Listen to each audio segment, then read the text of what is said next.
चंद्रहार पाटील तुम्ही कोणत्याही पक्षात उभा राहा, अपक्ष जरी उभा राहिला, म्हणजे हे शब्द आहेत त्यांचे, अपक्ष जरी उभा राहिला तरी माझा तुम्हाला जाहीर पाठिंबा असेल.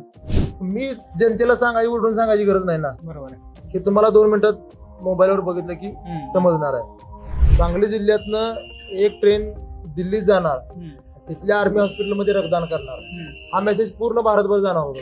म्हणजे अगदी सगळं नियोजन झालेलं होतं, आमचं सगळी तयारी झालेली होती की मैत्रीपूर्ण किंवा तिरंगी लढत करणं म्हणजे भाजपला मदत करण्यासारखं आहे. सरळ बरोबर आहे. ते मागच्या आपण सगळ्यांनी बघितलंय. आज मी एकटा, माझ्या पाठीमागे कुठला पक्ष नाही, कुठला नेता नाही, कुठला संस्था नाही मोठी साखर कारखान्यासारखी. सामान्य शेतकरी कुटुंबातला मी एक मुलगा आहे. त्यांच्या विरोधात मी निवडणूक लढवली आणि मला स्वतःला पहिल्यांदा मतदान केलं. मी त्याच्यापूर्वी मतदान सुद्धा केलेलं नव्हतं. मला पहिलं मतदान मला करून 10 मतांनी आटीतटीच्या लढतीत निवडून आलो.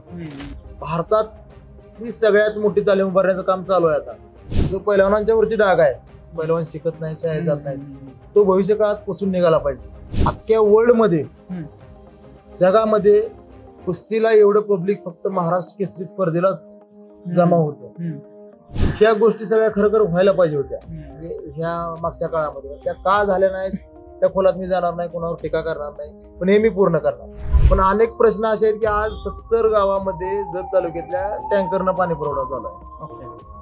2016 पर्यंत ते प्रयत्न केले, पण इंजुरी, ऑपरेशन दरवर्षी कुठंतरी गुडघ्याला लागलेलं असायचं, परत ऑपरेशन व्हायचं, कमरेचं ऑपरेशन व्हायचं, खांद्याला लागायचं, खांद्याचं ऑपरेशन व्हायचं. म्हणजे किती ऑपरेशन झाले ते आज मलाच आठवत नाही, एवढे ऑपरेशन झाले.